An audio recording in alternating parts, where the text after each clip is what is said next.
We are back. Sam Seder, the Majority Report, Emma Vigeland out today. Drunk president says, interesting they chose to register dogegov.com when the domain doge.com is available for the purchase price of $10 million.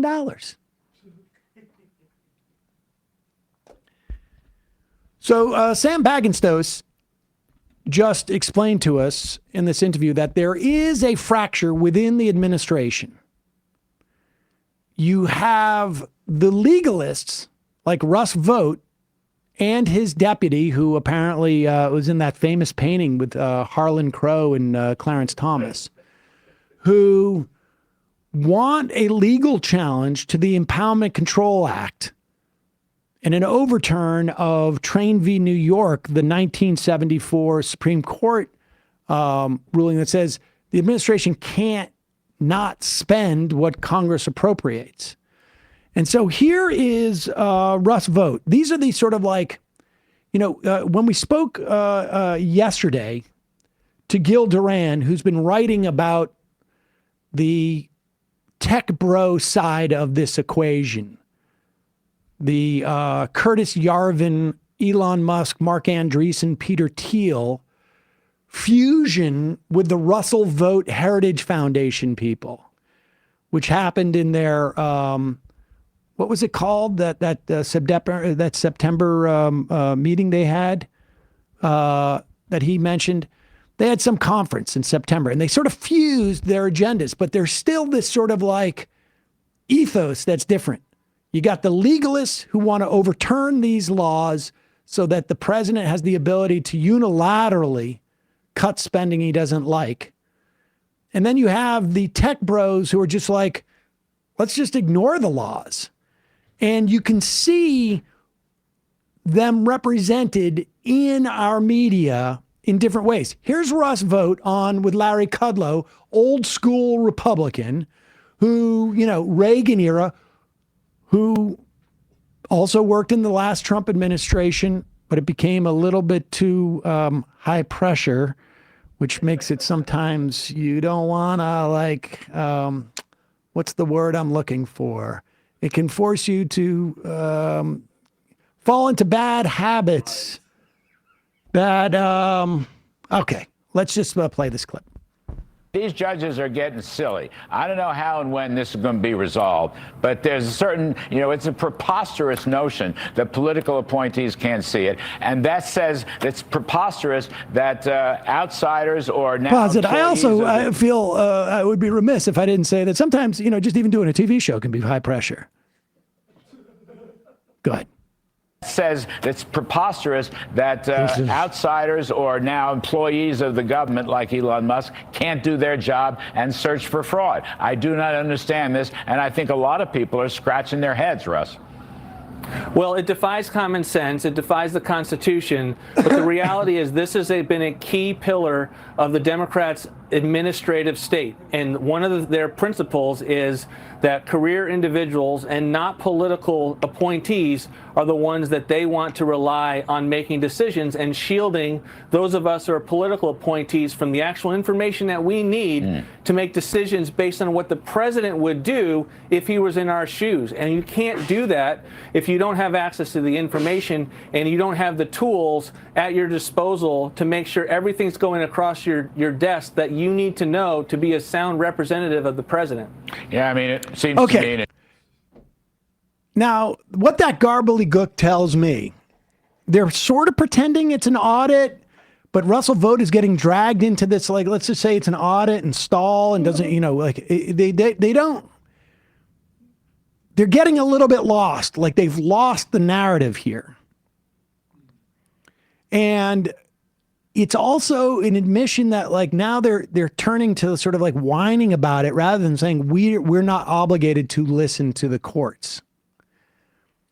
Remember Vance floated this the other day and they must have gotten pushback from places and I don't know where it is. But here is Dan Bongino.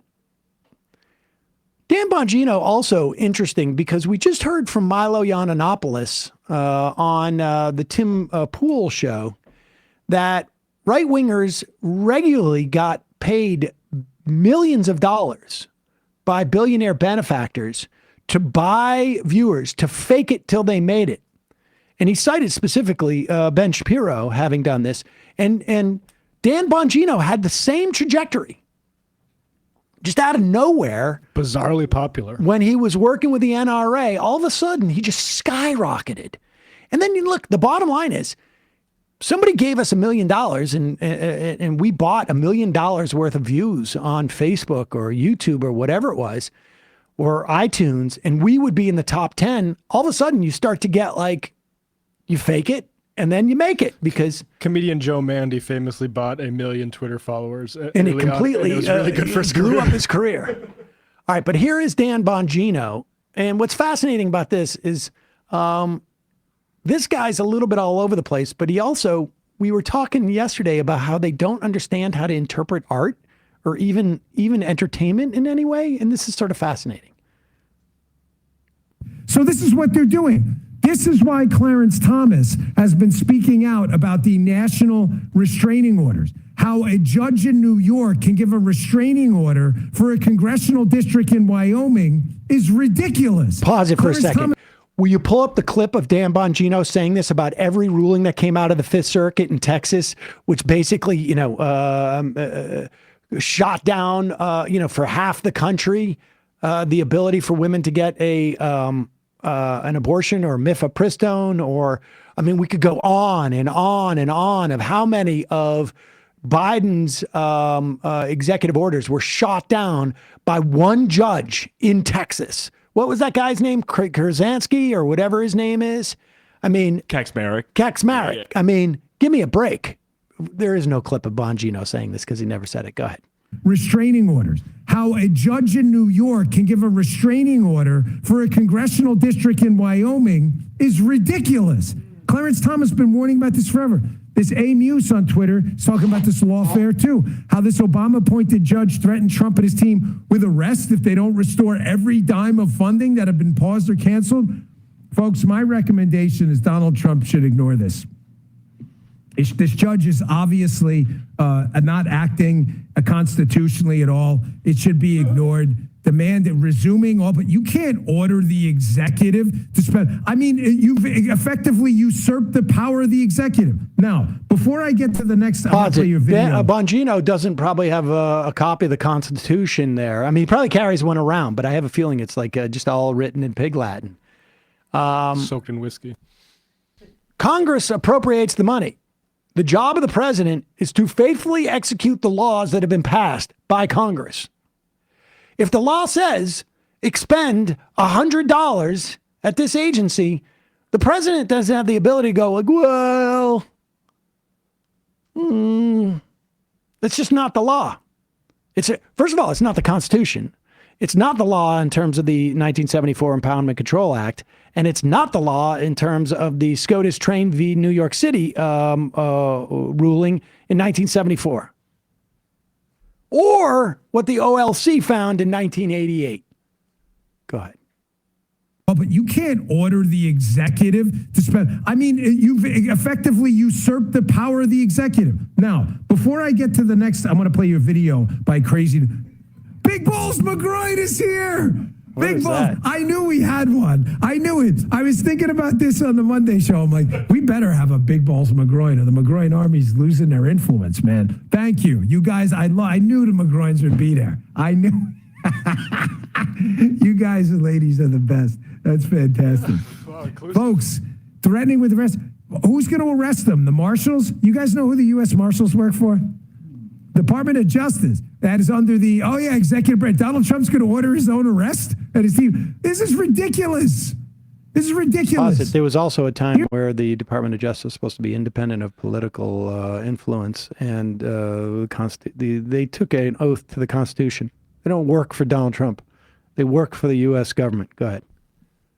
Here's my suggestion before I play this video. Again, I'm speaking hyperbolically, obviously, but it's meant to accentuate a point. Oh, wow. We are a constitutional republic. This judge is clearly making up powers he does not have. He does not have power to demand the president spend money. I mean, what if Let me give you an example of what I mean quick. Sorry, but this is so important. Yeah, okay. The president finds a fraudulent payment to a terrorist group planning an attack on the United States. Can a judge order that payment be made? Of course not, Dan. What's the difference? Pause it. Okay, I'll tell you. I'm going to help Dan Bongino out. There's no evidence of a payment to a terrorist group. The judge, there's no evidence of fraud. Those are two things that are different. The judge is not ordering the president to expend anything other than what Congress has already appropriated and told the president to spend. Those are the three differences in that completely made up, hyperbolic, to make a point example that Dan Bongino just gave. But watch how he equates a judge randomly telling the president to randomly spend money on a terrorist organization that has been proven to be fraudulent. And he equates that with a terrorist group planning an attack on the United States. Can a judge order that payment be made? Of course not, Dan. What's the difference? There's no difference. Donald Trump's the executive. He says we have a problem in the executive branch. Hold on to these payments. The judge can't order these. He's just making it up. So here's my suggestion. I'll pause it one more second. In a constitutional republic, what you do if the judge is making up you appeal.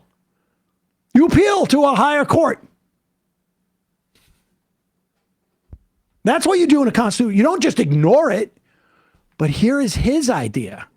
Now, I want you to, now for those of you who have never seen a Batman movie, just as he, this is going to be an interesting thing as to who he is analogizing. He's trying to argue the Trump administration is in the right, correct? They're the good guys. Okay. Listen to his analogy here. Executive branch, hold on to these payments. The judge can't order these. He's just making it up. So here's my suggestion. If liberals are okay with judges making up constitutional powers, are they okay with Donald Trump fabricating executive powers? How about this?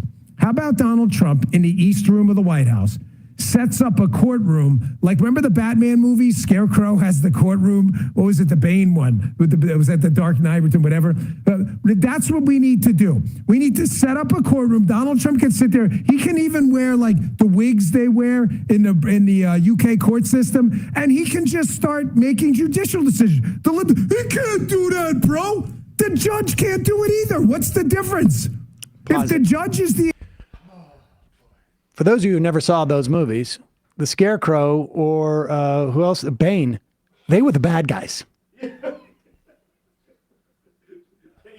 Okay, so aside from the fact that Bongino is analogizing Trump as the criminal element in this, maybe by mistake, or maybe Bongino is held hostage and he's trying to tell us something.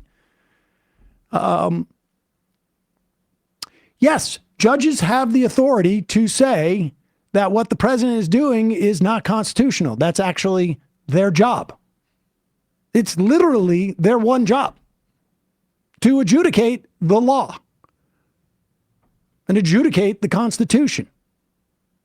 It's not the president's job to unilaterally say, we can do this. It is Donald Trump that is attempting to take powers he does not have. And if he had those powers, there wouldn't be any question about this anyways. That's the point. It's amazing how they of course, they haven't pointed to any sort of fraud. Bongino there literally goes into some sort of like 24 type scenario. Yes. And then references Batman. Sam Harris School of Thought Experiments. This is supposed to be for Stephen Crowder for grown-ups is what Bongino is. And I'll also just say really quickly, that is a $450 microphone that he is using. That sounds like complete garbage. It sounds like they're doing it off the computer. I wasn't going to say anything, but it is very strange. It sounds like it's one of those situations where the microphone's in front of you, but it's actually on your computer. It says picking up the laptop mic. I don't know how to dial it in, so it sounds like that. That's a bizarre sound. Crazy. 646-257-3920 is the number. 646-257-3920 is the number. Chicago Steve reminds us there is a process that allows the president to withhold payments. He has the authority if he follows the process. The court is blocking him for ignoring that. Yes, he has the ability to hold it up to 45 days, but there have to be specific reasons why you're withholding it. He's not following that process. Why is he not following that process? Because he doesn't have specific reasons.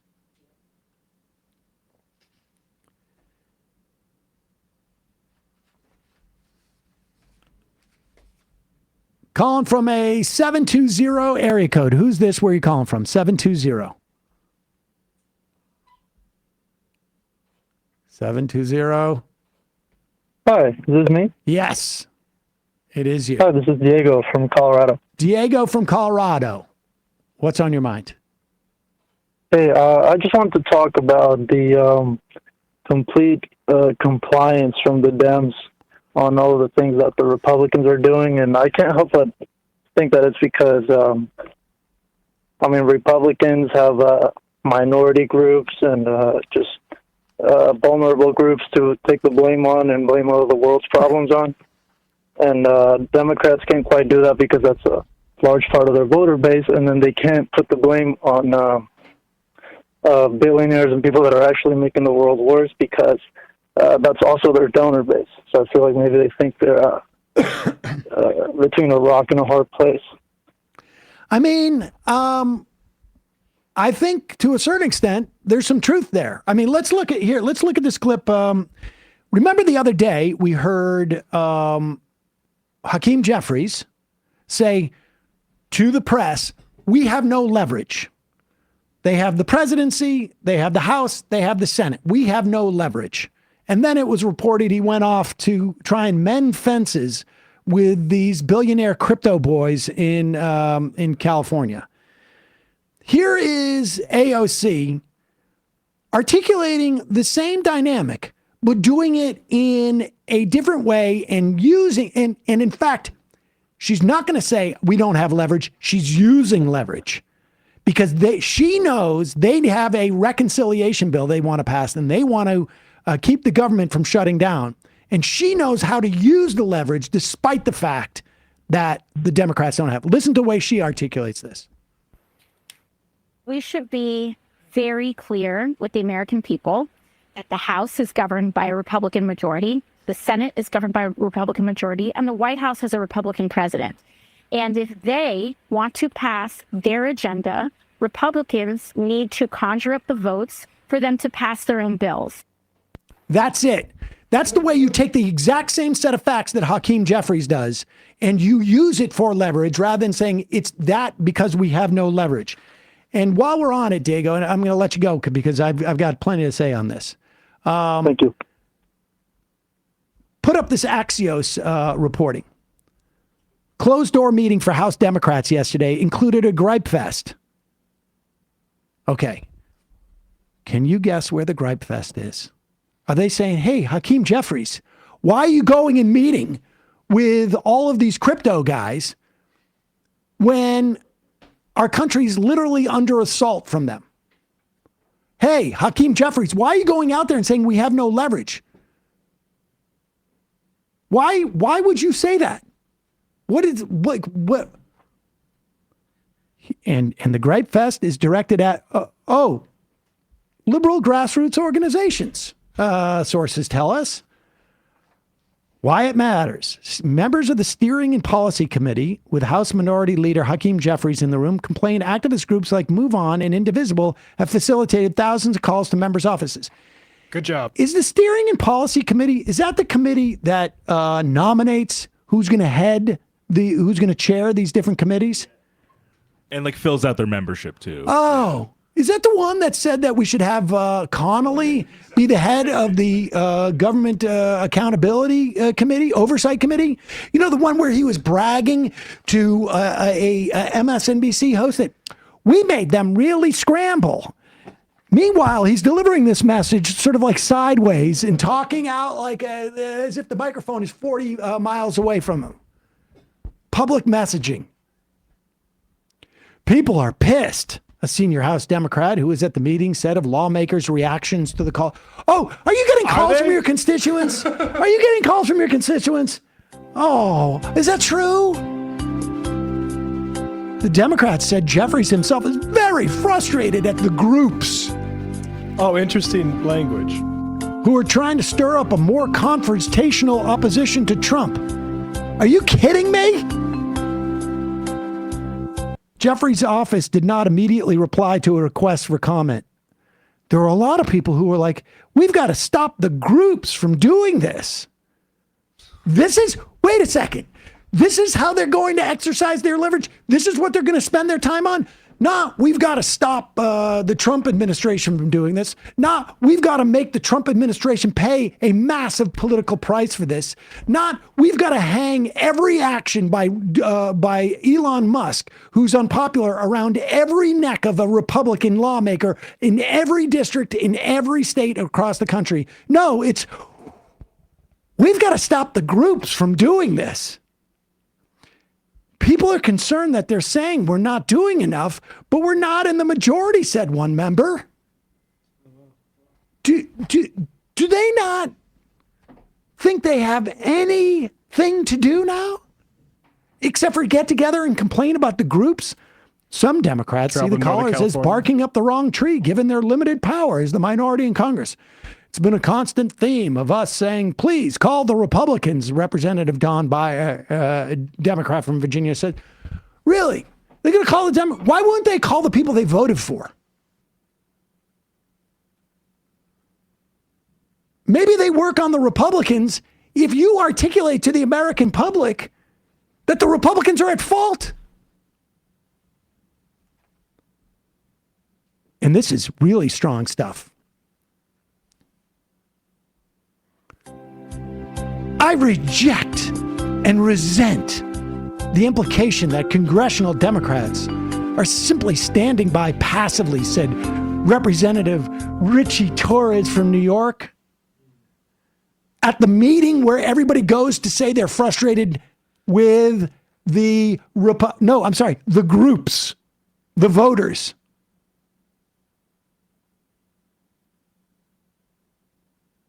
Indivisible co-founder Leah Greenberg said, people are angry, scared, and they want to see more from their lawmakers right now than floor speeches about Elon Musk.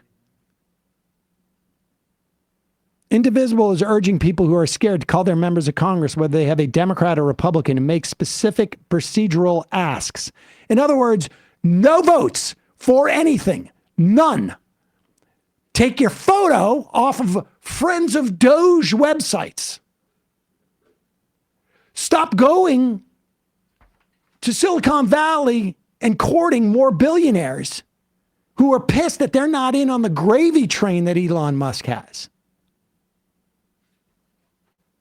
Are you effing kidding me? They're complaining that their voters are too activated? If they can't do anything, then what difference does it make if their offices are being flooded with phone calls? Is it interrupting what? Their coffee breaks? Donor calls. Put up these numbers. Put up Richie Torres' number. Call Richie Torres and apologize for being so aroused, as Chuck Schumer says.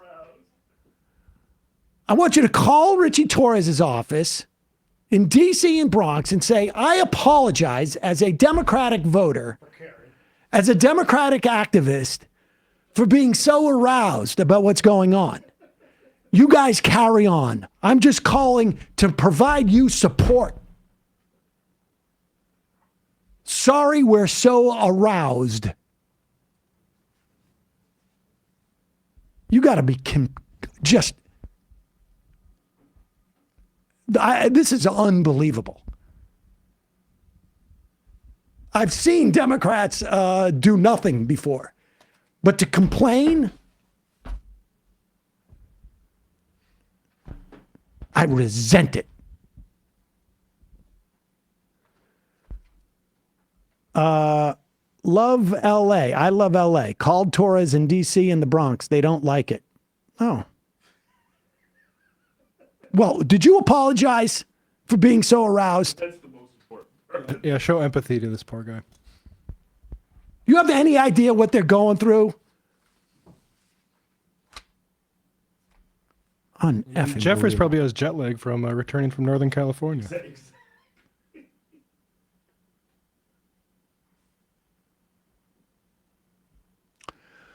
Call Richie Torres' number. Can we do that? How do we do that?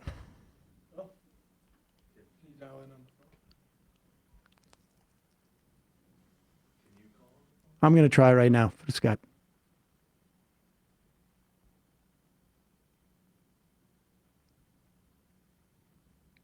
Get this thing going. All right. He's bouncing. It's not. Here we go. We're going to do this. I don't give a shit.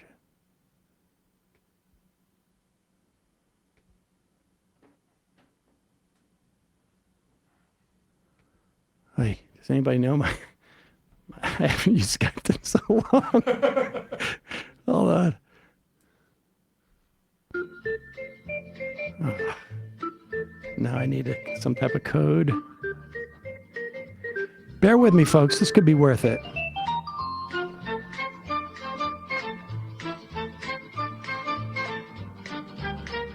It's so funny to hear a politician say, I resent.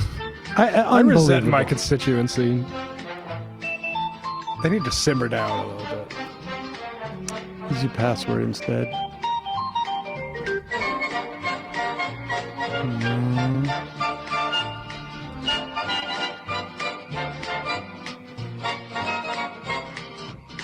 Shoot.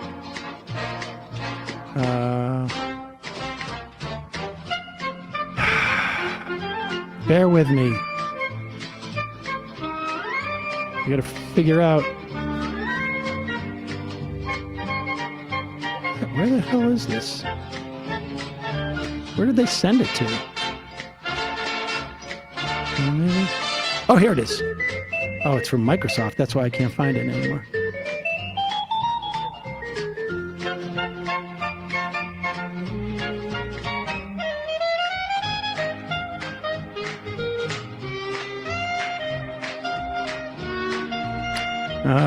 Bear with me, folks. I know, I should have thought of this beforehand, but somebody just said, all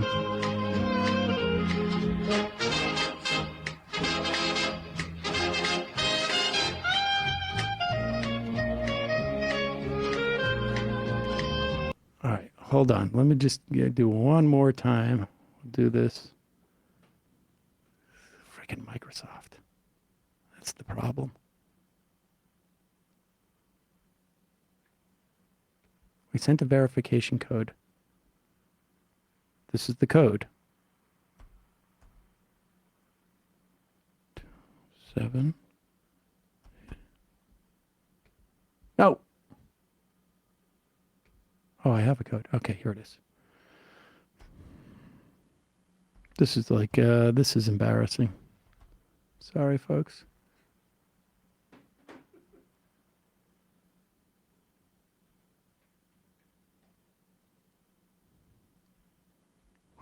Update required. Oh my God. You got to be kidding me. You're going to have to call for us, folks.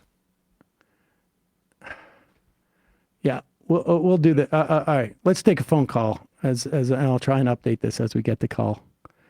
Calling from a 919 area code. Who's this? Hi, is this me? Yes. Who's this?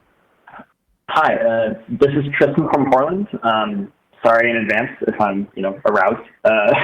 But I'm calling on behalf of Portland DSA's Housing and Tenants Rights Working Group, and I had a quick announcement, if that's all right. Okay, let's hear it. Hello, listeners. Are you a renter in the Portland, Oregon area? Do you have strong feelings about landlords? Do you need oxygen to live? If you are affected by any of these conditions, then please join us for Renters Town Hall at the Holgate Library on Saturday, February 22nd at 11:30 a.m. Here in Portland, 5 of the 12 newly elected city councilors have endorsed a citywide renters' bill of rights, including demands to cap excessive fees and deposits, ban evictions during extreme weather emergencies, require at least 6 months' notice before rent is increased, mandate that landlords pay relocation assistance when rent increases by more than 5%, and regulate rent so that minimum wage workers can afford a one-bedroom apartment with no more than 30% of their income, among others. This Renters Town Hall is an opportunity not only for you to connect with other renters and share issues amongst one another, but to directly demand reform from city council members and make your voice heard. We have invited members from the council and do expect several of them to be in attendance at the town hall. So if you want your voice to be heard, if you want to feel more secure in your housing situation, if you're tired of the rent being too damn high, then join us in demanding a more livable future for our city. Even if you don't live in the area yourself, but you know someone who does, please help spread the word. Once again, join us at the Holgate Library on Saturday, February 22nd at 11:30 a.m. The library is accessible via bus line 17, and we will be providing free refreshments and free child watch in the library's kids room. To RSVP, please go to bit.ly/PDX Renters Town Hall, where you can register through our Action Network event. Can you give that give the website one more time? Yeah, sure. bit.ly/PDX Renters Town Hall. And yeah, so I can also link that in the MR Discord as well. But yeah, hope to see you there, and thank you, and left is best. Okay, great. And if you send us an email at majorityreporters@gmail.com, we will put that link. Do we have that link? All right, we'll do it. Appreciate the call. Awesome. Thank you, guys. All right, I'm almost here on this stupid ass. Yeah, just a little historical context. When you hear people talk about the groups, that isn't just a thing coined by like Matt Iglesias and stuff recently to blame folks. There's a book by Nelson Lichtenstein called A Fabulous Failure on Bill Clinton. Section here is kind of interesting. It goes into the Democratic Leadership Council's 1989 manifesto on the politics of evasion. Lichtenstein writes, what they considered an evasion was modern liberalism's focus on economic fairness and its defense of the welfare state, plus the Democratic Party's dependence on, quote, interest groups. The DLC never explicitly spelled out which groups these were, but it was obvious. Organized labor, the civil rights community, environmentalists, and advocates for women's rights. They called this liberal fundamentalism and rejected the idea it's all economics when it came to the Democrats' core appeal. So they wanted to focus more on business rights and the middle classes envisioned by them. We also heard this from during the Obama administration when Rahm Emanuel did this. All right, what's the Washington number for Richie Torres? I want to apologize. Yeah. 1202 43.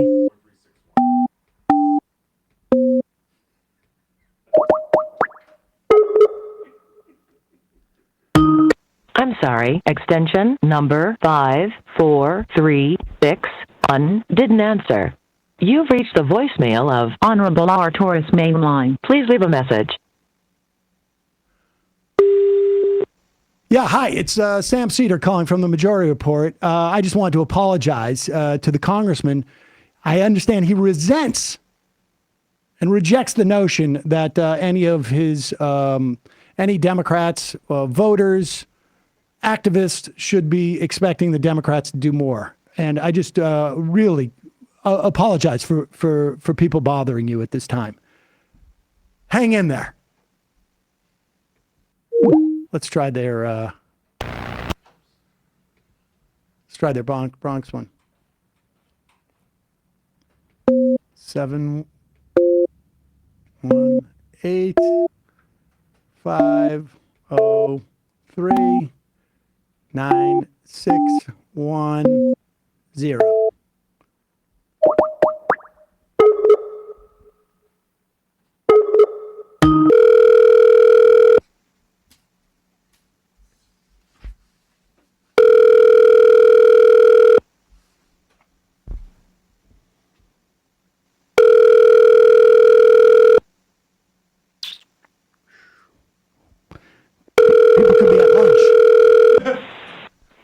Thank you for calling the office of Congressmember Richie Torres. Our team is busy at the moment and unable to answer your call. Please give us a call back during business hours, Monday through Friday, between 10 a.m. and 5 p.m. Thank you. It's 2:01. Gracias por llamar a la oficina del congresista Richie Torres. Nuestra oficina no puede atenderla en este momento. Por favor, regrésenos la llamada durante el lunes a viernes entre 10 de la mañana y 5 de la tarde. Gracias. Hi, just Sam Seder from the Majority Report calling, and just wanted to apologize to Congressman Torres. I understand that he resents the implication that congressional Democrats are simply standing by passively, and I just want to apologize if he's upset, because it really looks like many of you are just standing by passively. I guess, I mean, if you're off getting crypto funding or funding from Republicans, maybe that's active, but otherwise. So we apologize.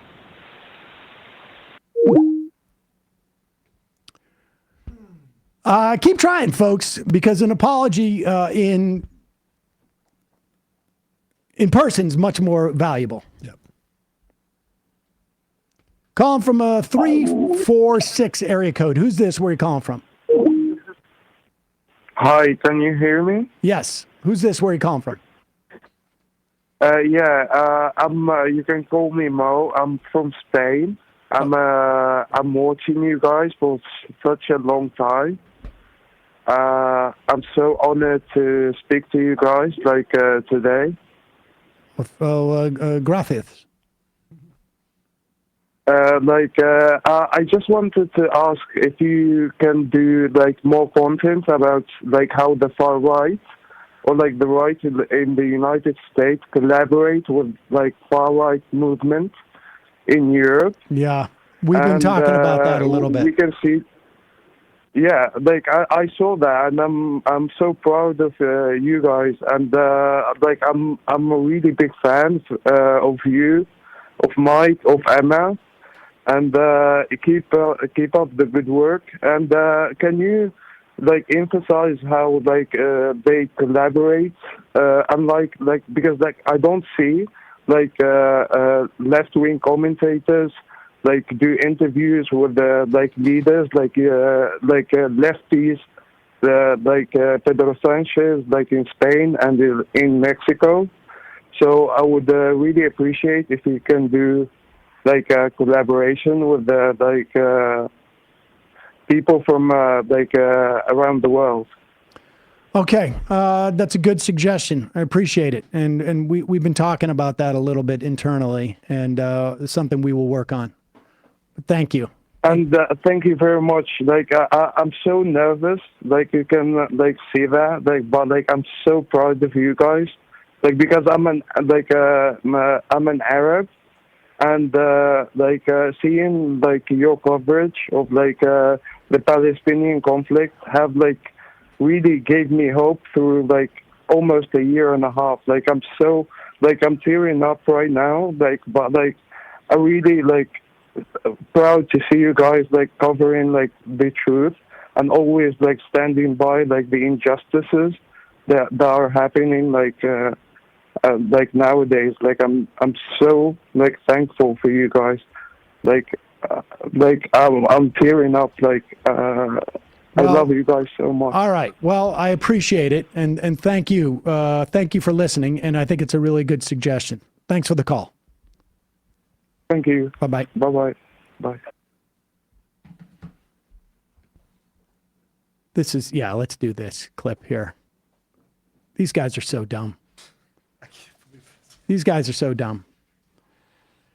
As you recall, in the wake of the George Floyd killing, a movement which had already begun to take down statues that celebrated the work of Confederate military personnel who were part of the insurrection against the United States in the 1860s in defense of the institution of slavery. And the vast majority of these statues, maybe all of them, were erected in the 19-teens, maybe early 20s, maybe the late 19-aughts, as there was a resurgence and blowback in the wake of Reconstruction, a resurgence of the KKK in this country. Really a restoration of white supremacy. It was, there was a huge Madison Square Garden rally of the KKK, 1912, I want to say, somewhere around there, at a time when literally 6% of the United States were card-carrying members of the KKK. And they erected these Confederate statues as a way of essentially rewriting the history of the Civil War. And we ended up getting something called the Dunning School, which was a school of thought by this guy Dunning, who was a Columbia, I think, professor at the time. A history of the Civil War, which taught people that the Civil War was not really fought over slavery, and it was all about the lost cause and maintaining of a certain culture and identity. And that since has been revised as historians started to look deeper into documents from the time, et cetera, et cetera. Eric Foner was a big leader in that revision in the 1980s. And so in 2020, we saw the tearing down of a lot of these statues. Not necessarily tearing down; they were put into museums, or they changed what they were purporting to celebrate. It's not an erasure of these people, but rather a stop of a celebration of these people and a recognition of what they genuinely represented. In the same way that we went through this with the Confederate flag. And of course, this really provided fuel to the fire of the white nationalists who made up a significant portion of Donald Trump's appeal. And here is Pete Hegseth on some, I don't know, Air Force One? I don't know where he is. Signing a proclamation to rename what was formerly Fort Bragg. Fort Bragg was named after Braxton Bragg. He was a general in the Confederate Army. And we decided, hey, why are we celebrating a guy who fought against the United States? And they changed the name of the base to Camp Liberty, I think it was. Well, here's Hegseth renaming the base. Can you guess what he renamed it? There it is. Pursuant to the authority of the Secretary of Defense, Title 10, United States Code, Section 113, I direct the Army to change the name of Fort Liberty, North Carolina to Fort Bragg, North Carolina. That's right. Bragg is back. Okay. So Bragg is back. And are we celebrating again a general who took up arms against the United States in support of slavery? Well, the answer is no.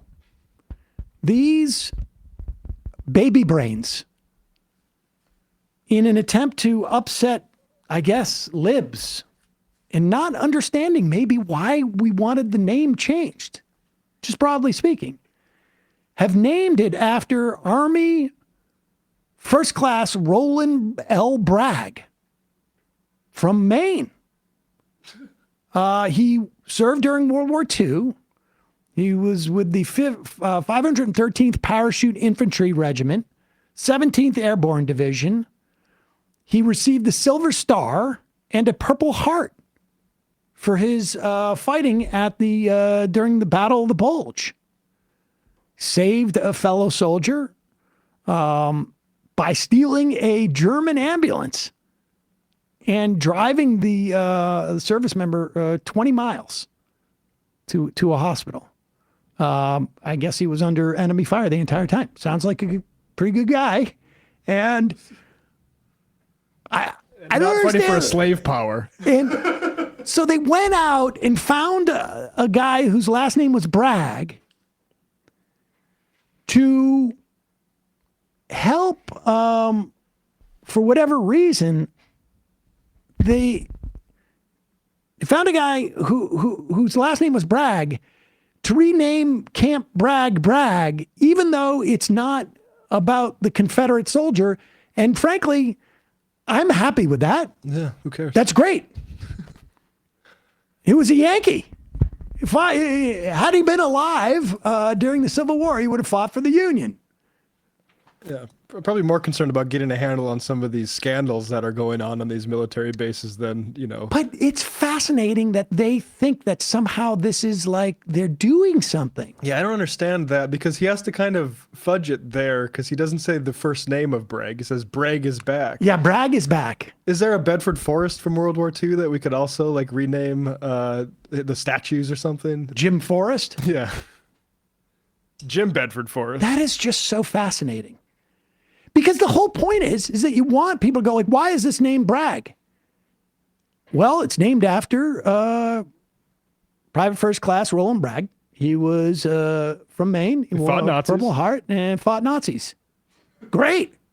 That's so much better than naming it after a Nazi. Kind of, yeah, the issue's still resolved, actually. Yep. Thank you, Pete Hegseth. I mean, frankly, liberty, boring. Yeah. And also sort of offensive. Because I don't really think they're fighting to liberate people as much anymore. No.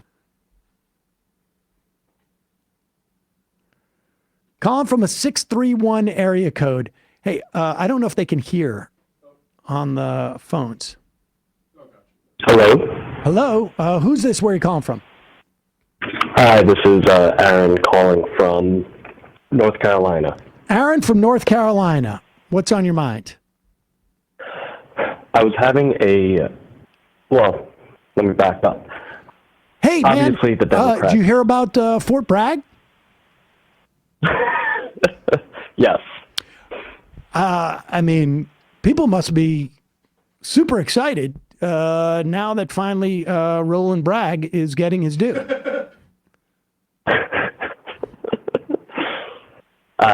From Maine, but incidentally. It's from Maine. Go ahead. Thank you. So obviously the Democrats have like a policy issue broadly, but one of the things that I was thinking about was just how bad messaging is overall, because I was having a conversation with my mother who, calls herself a Democrat, but essentially is a Republican. And, she was going on about how corrupt, Clinton and the Obamas and the Bidens were. And I was like, sure, of course, but like the Bushes weren't like, Trump isn't like, I'm sure Romney was, but whatever. And she was like, no, of course, but the Clintons and the Obamas and the Bidens. And it's like, how do you combat? And, and maybe I'm projecting too much, but she's like my barometer for what a relatively normal person is.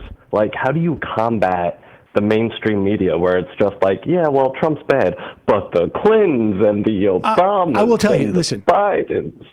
No one has probably talked more about how the mainstream media is twisted against the Democrats, just broadly speaking. I mean, we see it all the time.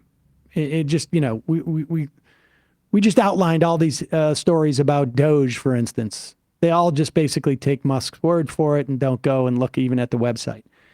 But I will tell you that Democrats themselves shoot themselves in the foot. It is much harder to sort of disaggregate how much of this is a lousy media and how much of this is a lousy political operation. This is not a policy critique.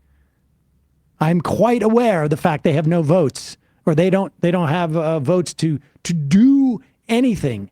But the idea that they are not sort of like taking the few opportunities they have and are wasting and leaving so much on the table. They have never known the value of losing a fight well. I don't know what else to tell you. I mean, it's the media is certainly, you cannot wait for the media to go, oh, well, we've, no, the media operates in a similar system to our legal system. In Europe, the prosecutor it literally goes out and finds like all the evidence. It's not an adversarial thing like in the US. But it's as if like, okay, the prosecutor, I understand, has it much easier in many respects. But you still need a defense attorney. The defense attorney can't go like, well, nothing we can do. I'm not going into court today. Just, we'll see what the judge says. I mean, that's basically the dynamic we're dealing with. But appreciate the call and congratulations on the new Fort Bragg. Everybody in North Carolina must be very excited about that.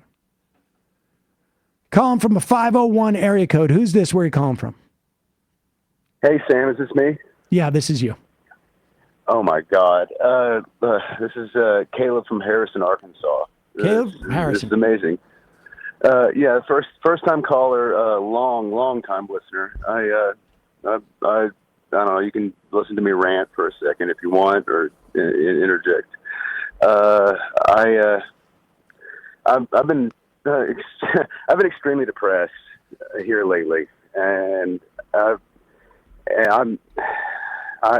guess taking the right at its word on what it considers, a manly man and who's like somebody who's tough. I guess I could beat them at any one of them at that, because I'm a welder. I burn myself for a living, but I don't know. I'm trying to call to say that depression is a real thing that affects real people. And right now, with where our political environment is, like my tax dollars, I'm paying for people to get bombed. I'm funding Israel to commit a genocide, and I have no say in it whatsoever. And now we have an oligarchy. But I can't even focus on what's going on in my own home here in Arkansas, because it is a microcosm of what's really bad. 35 minutes from me right now, there is a monopsony in Green Forest where Tyson owns all the labor. They control absolutely everything. And Sarah Huckabee Sanders is here for a reason. She's she just set up she got a town without their permission, without their knowledge. They're setting up a prison 6 miles from a school. Nobody had a vote on it. Yeah. This is going to get bad, and what disgusts me the most. I'm sorry, I'm rambling. I know I'm ranting. But the Democratic Party here in Arkansas sucks. It absolutely sucks. There are a lot of Democrats here in Arkansas. I know we're just 6 electoral votes. That's all that we mean. But if the Democrats could focus some attention to a place as ravaged as Arkansas, with J.B. Hunt and Tyson and Walmart absolutely controlling everything. If they could focus and flip Arkansas, I don't care about the electoral votes. It would send a message to everybody. You would be able to see people's lives actually change. Is there any group that you can join there? Is there any? I don't know what the DSA is, if there's one in Arkansas at all, or maybe I don't know. I mean, if the Democrats seem to be completely have left the door open, Maybe you should run to become a Democratic official. There is a Central Arkansas DSA. Yeah. Well, I mean, living paycheck to paycheck, I don't have anybody to fund me on that one. So Well, I mean, maybe I you would don't love need to. any money. I don't know. Maybe it's just you show up at a meeting. Maybe.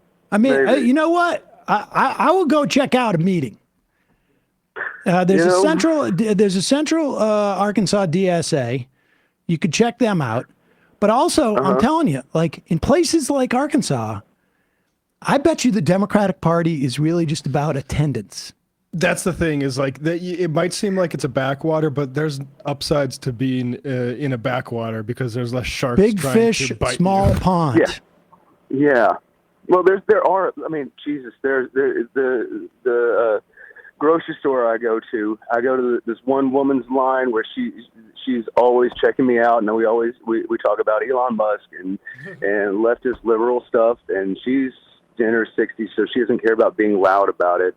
But there are people here in Arkansas that are very, very leftist, and the Democratic Party has just they don't care. Well, now you have a coalition, a caucus within the Democratic Party there between you and that woman from the checkout. I'm not joking. You're right. I'm not joking. Indivisible's got a little rock in Central Arkansas too. Yeah. Honestly, Yeah. like it's the same dynamic as like the New York City mayor's primary. Like you're playing on a field with a lot less players. You're going to have a lot more impact than you think. This is like, honestly, like this level of passion and caring about it is worth a lot in those type of situations. I don't know that I. Swing State says, is the grocery store Hudson's? Yes, actually. Okay, see what I'm talking about? Now you got 3. Oh, wow. Okay, cool. Get on the Discord, man. Get on the Discord and try and do something. I mean, it won't cost you $1. It will not. See, that's. So yeah, you're probably right. I mean, like I said, I'm a welder. I work all day. I don't have a whole lot of time. The only extra time I have, honestly, is listening to you guys. That's it. that's my pretty much my only that and old episodes of Noam Chomsky. Mind Pillow guy also says, I'm in Arkansas. He has my vote. I will tell you this, honestly, and I will tell you this. Listen, there's clinical research to back this up. If you find this stuff depressing, the best thing to do is to go out and find like-minded people and attempt to do something. And like honestly, just as a I'm not very good with concepts like self-care, but this is the best recipe to feel less disempowered is going out and taking some power. Yeah, we've heard from so many people that said, even if you don't run for something, go into those meetings and being aware of what actions are being taken, and maybe you can slot into one, whether it's, if some future phone banking or knocking doors or some kind of canvas. Yeah, you're right. I once again, it's hard in Arkansas, especially. There is a lot of. You don't have much extra time. You don't have. You're working. I mean, every paycheck I get is gone before Wednesday, and hell, I actually don't have a bad job compared to a lot of people. But so that's really the biggest suppression, more than anything, is just having free time to be able to. Yeah. Well, there's a reason why that's the case. Yeah, I know. It's a reason. All right. Well, check out the Discord. Check out the DSA there. And, talk to that checkout person and see if there's any interest. And you know what? Dude, get start a TikTok. And you can record that stuff. Honestly, you can record it, driving to work. Yeah. Well, I barely even use my email account. Don't have a Facebook. But, that's they've somebody that's more technologically advanced than me. Well, I guess. if me go to DSA, maybe you find somebody. All right.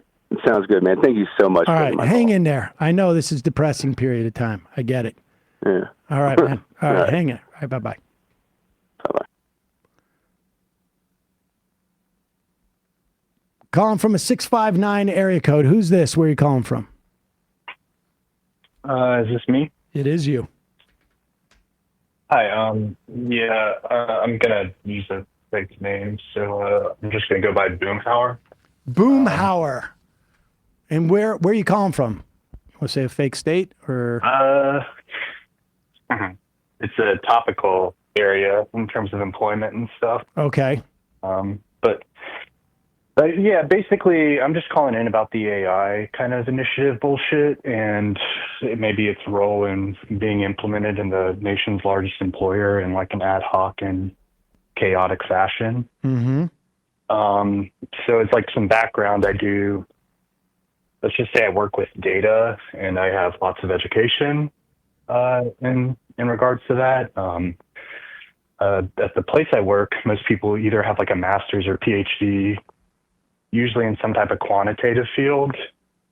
So we kind of know what we're doing. Yeah. You know, I had like 4 years of school experience in the private sector, went to grad school, and then got this job.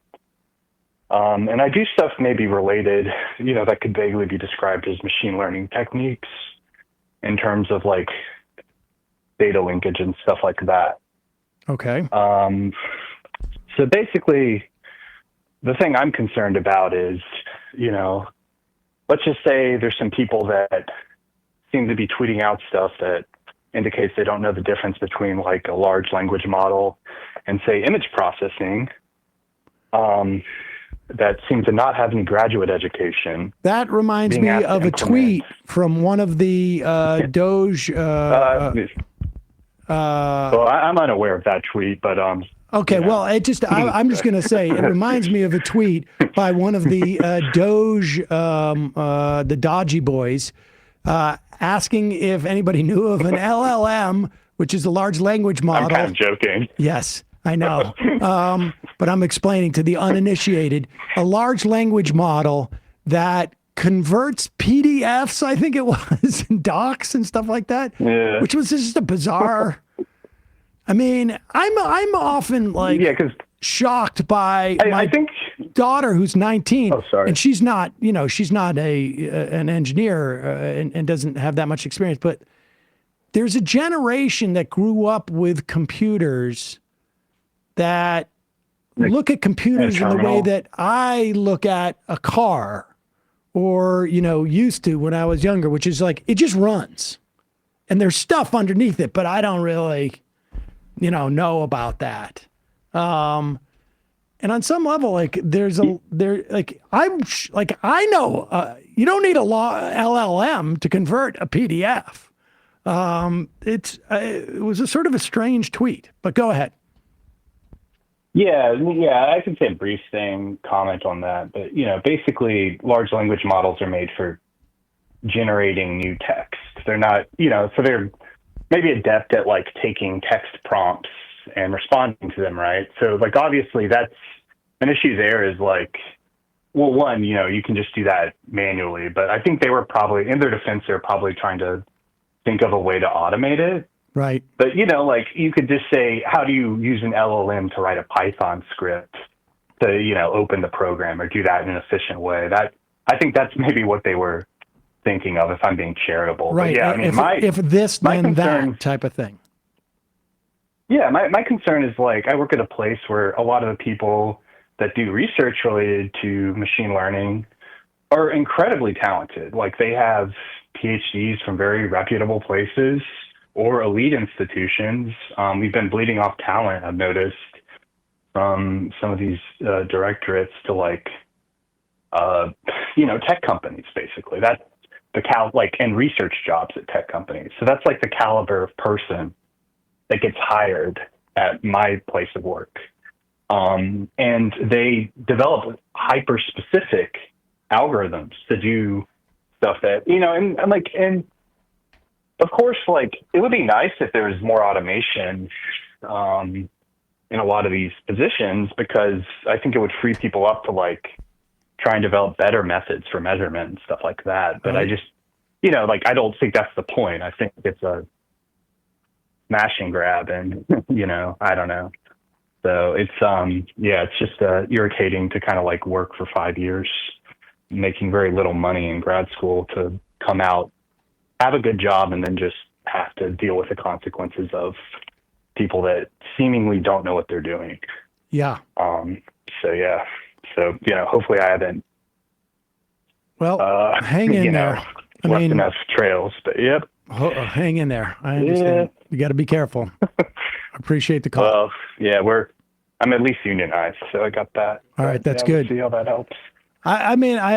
Thanks for the call. I mean, I think the unions are going to help a lot in this regard, because to a certain extent, it's like the car thief is walking down the street, and he's going to go with the one that doesn't have the lock on the steering wheel. Tim Pool. Sam, you're having an emotional breakdown right now. All right. That is our phone call portion of the program. Let's play this one, though. I want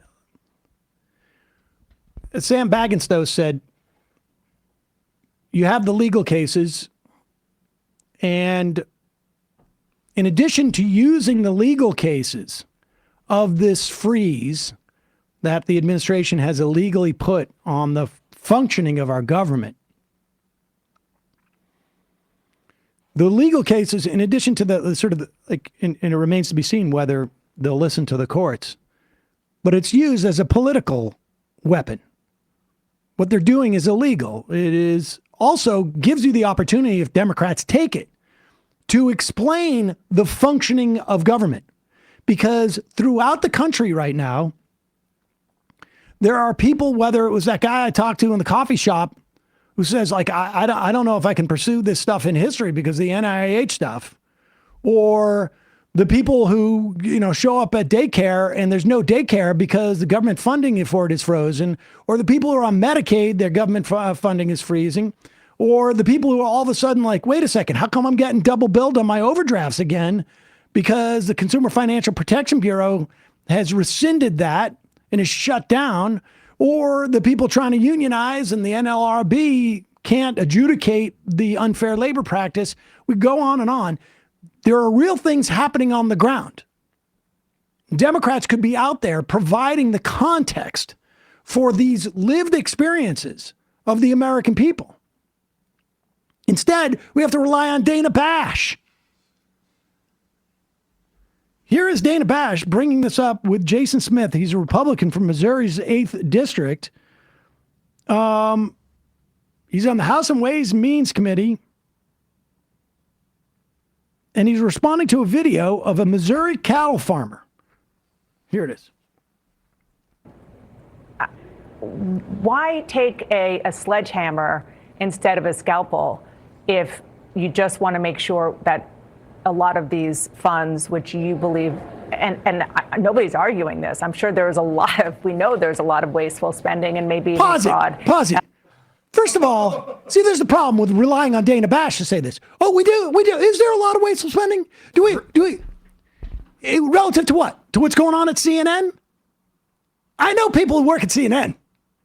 I can tell you something. The amount of money that has been wasted, Are they paying off people's contracts at CNN? Look at anchor salaries. I know. Never mind look at anchor salaries. Look at anchors who are no longer working there if they're still getting paid. I mean, what wasteful relative to what? To what we do in this office? We maximize everything here to 100%, incidentally, because of our efficiency standards. But I mean, you show me a major corporation or any large entity where there's more or less waste than relative to the U.S. government. But you have to do this because she has to both sides it. Go back. Nobody's arguing this. I'm sure we know there's a lot of wasteful spending and maybe even fraud in the United States government.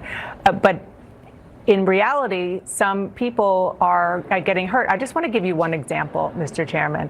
The blanket freeze on USDA funds.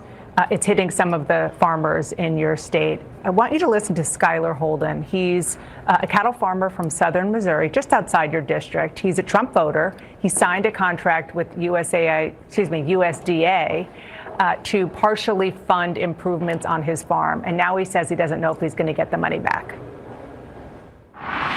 They said it could only last a week or two, could last a day, could last months, or they could not pay out at all. There's really no answers. They're trying to cut out all the wasteful spending in the government, which I'm all for. But the issue is it's a signed contract. It's a legally binding contract. They're not backing out on it. They're not paying out on it. So it puts me in a bind because I've made business decisions based on that contract. What do you say to Skylar Holden and people in that predicament? What I would say is Congress, that the government needs to do a better job at working for the American people. Too often, it seems like the American people's working for the government, and the whole purpose of freezing and putting a hold on everything right now is to review to make sure it's working the way that Congress and the executive is supposed to implement. It's unfortunate that this is the case. I've been talking with several farmers that have been experiencing this and trying to help guide them through this process. But it's all going to work out. Right now, it's a little bit disruptive, but that's what this administration promised whenever they were coming to Washington, so is that they would be disruptive and look at ways to make the government more efficient and working for the people. So when he is in a position where he's worried that if he doesn't get the money that was promised, that was passed by Congress. Now, imagine for a moment, I want you to do the thought experiment. Imagine if Democrats are out there talking about every single person like this guy, whether he's relying on a contract from the USDA or he's a father of a child who's going to childcare who's frozen, or he may go into study some type of biology or to do some research, or on and on and on. Even the banks are freaking out because the Consumer Financial Protection Bureau did some type of measure. One of its jobs is to do the measure of some type of average mortgage rate so that it can make sure that mortgages are within, that are being issued by different banks are within that average rate. And if they're not outside that rate, they're subject to different regulations and whatnot.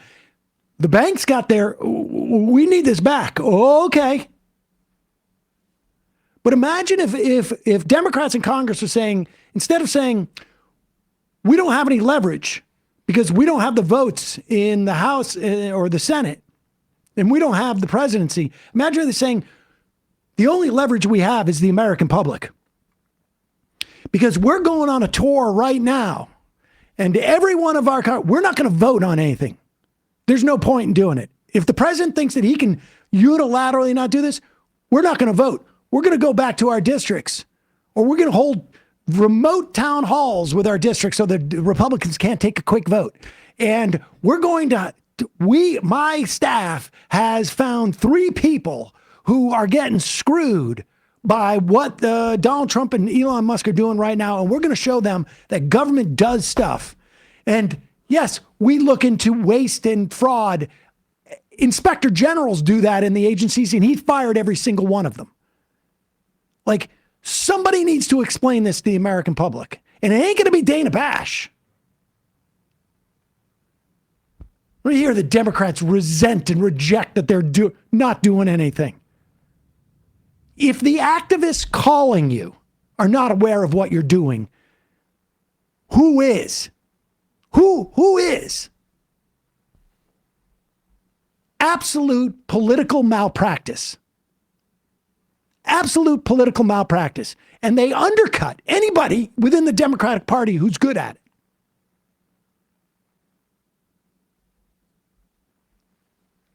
We will win. We will win. Oh, you guys are going to win? Who's the we? Unbelievable.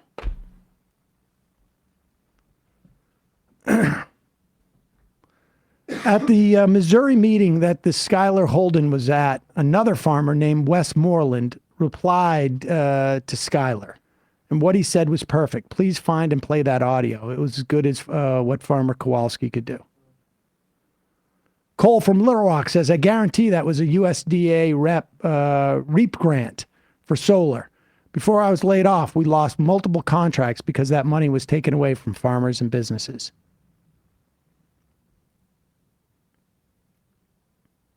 And Homunculus Pop asked the obvious question, why do you have to turn off payments to determine if things are efficient?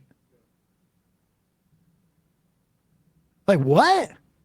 And saying if we turn off something that we shouldn't have turned off, we can just unturn it off. It's a big joke.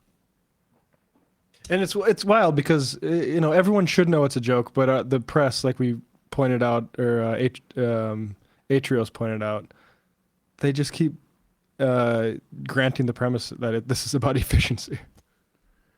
Tyler in Colorado says, I work for an inspector general. What Doji is doing right now is far from an audit. It's laughable. His claims about condoms and social security number duplications are mistakes that interns make. Incidentally, there are no social security duplicate numbers. That doesn't exist anymore.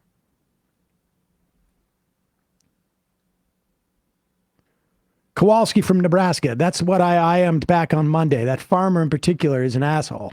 But the problem is that the president tried to cut funding to the IRA. This was a program through the USDA that was funded by the IRA, which is a law passed through Congress. The president can't overturn a law from Congress. The Democrats should be making this go to a vote on the House and Senate floor and let the Republicans kill these farmers directly. 100%. That's another thing the Democrats could be doing. You want to cut USAID? Introduce the bill. Where's the bill? Where's the bill? Every day, where's the bill? Where's the law? You want to cut funding to farmers? Where's the law? Where's the bill? It is a glaring that they're just leaning on Doge and they have a trifecta and there's no legislation even sniffed at. Not even sniffed at. And the reason why you see Democrats running around like chickens with their heads cut off is because there is no head. He's too busy trying to raise money in Silicon Valley. Chuck Schumer's burning up the phones with Meta. Hey, what happened? I've been your friend. The Baileys love Facebook.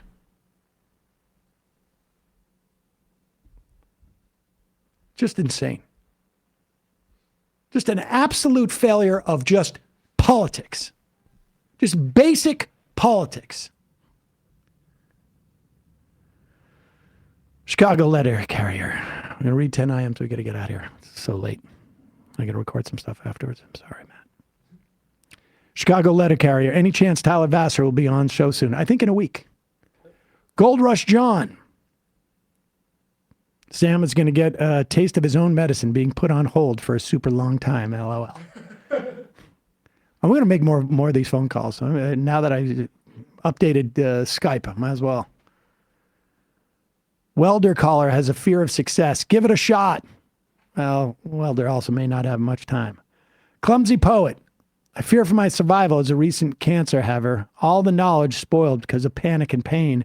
More invasive treatments, more disability. Texas left. Doesn't Chuck's daughter work for Meta? I'm not sure about that. She's been kind of bouncing all over Silicon Valley. John from T-Burg was calling in with a quick story about PSLF. What is PSLF? There is a new to me, at least, buyback request available. This would allow those who have 120 months of qualifying employment to essentially buy select months of deferment or forbearance that previously weren't included or considered qualifying payments. It's the public service loan forgiveness. Presumably, this would allow anyone in their final months waiting on the resolution of the SAVE plan, suits a workaround, and get their loans forgiven. Grain of salt, as I'm only just learning about this myself, but people should check studentaid.gov. They're close to that 120, but have been held up over the years by administrative forbearance and injunctions, if they're close to that 120. Interesting. Oh boy, please read my email. I think it's important. Subject line regarding ExpressVPN. Okay. J-Bags. Do they know they look like villains from Spaceballs? Does who? I don't know. James from Hawaii. I'm listening on the app and it closed and I reopened it because I thought there was a problem with my audio. Check out the doge.gov website on the Wayback Machine from January 22nd of this month.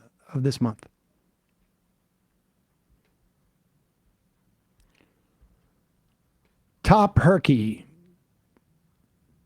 Inspecting the Doge.gov website, he has a link to the Doge Twitter account, but it's not properly displaying. It's like he has children working on his website. Tyler in Colorado. I work for an IG. Oh, okay. We already did that. Fat Taibbi. We need to crash the crypto market so much. Barb MR fan. More sarcasm, Sam. Second message was better. Thank you. I'm not quite sure what is different on this Doge website besides the big dog logo in the first one. The Doge.gov, not the Doge. Not dogegov.com. No, I'm at doge.gov. Oh, maybe try the other one. Andrew from DC. To your point on lasting damage, my best friend is an attorney at the FTC. He graduated from an Ivy League undergrad and TL2 law school. I don't know what that means. His entire career has been public service. He was a senior attorney on the Kroger's Albertson suit. Oh, wow. These few weeks have been enough for him to finally field private firm offers. He's looking at roughly a 60% pay raise, and he's bummed about it. He's going to be a massive talent brain drain for sure, without a doubt. Horrible. Without a doubt. Can you blame these people? Dude's going to be making double, triple what he made. And that's the first year. Yeah. That's the first year. The one thing that's funny is I know defense attorneys who work in corporate defense attorneys. And they said this happened during the last time that Trump was president. But it seems to be even more dramatic this time. DOJ's not going to bring any cases. All these defense attorneys are like, I'm going to go out of business because they're not even charging anybody. Sage Sunday. They're griping because plenty of mainline Dems want the payola that the Republicans are getting. They miss their piece of the pie and they'll do whatever they need to get it. Oh, yeah. I think a lot of these Democrats are thinking of, oh, man, just imagine if Kamala won and all these people would have to come court us. John Miller. Funny how all the libertarian spiels like government doesn't create jobs and immorality of big government seem to have dried up since Trump got into office. I appreciate the revisionist history replacing Confederate brag with a Yankee brag. Losing has its consequences. It is really amazing. Midwest Mike. Tim Pool, the man with a monopsony on abusive friends and Russian advertisers. And skate parks. Justa Taylor, Wisconsin Supreme Court elections are on April 1st. It's exceedingly important that Wisconsinites are aware of how important the election of Susan Crawford is to our abortion rights, workers' rights, and democracy in our state. Please mobilize however you can. Let your neighbors know and vote on April 1st. Yeah, that's something we gotta cover in the build up to it. These special elections and these off-year elections, Democrats theoretically should do well in them. El Conniption, what the hell is going on right now? I see you out on the trail. I'll see you out on the trail.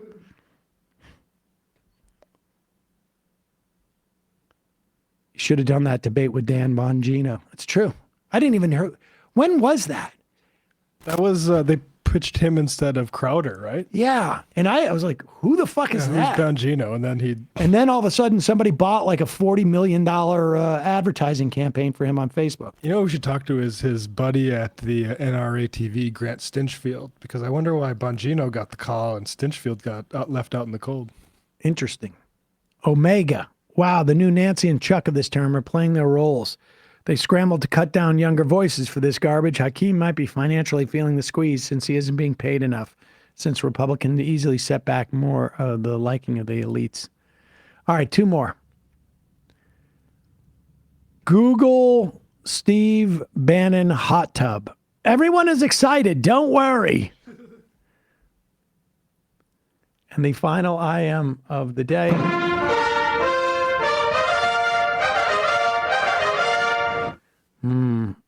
What do you think? Depardieu is you or Wade from Indiana? Wade from Indiana. I'm beginning to think all the tech issues of late are Sam's fault. Well, you know what? I'm not ending on that. Sorry. You're not getting that. Where is the Depardieu? Shoot. I can't find it. All right. Hold on. Control F.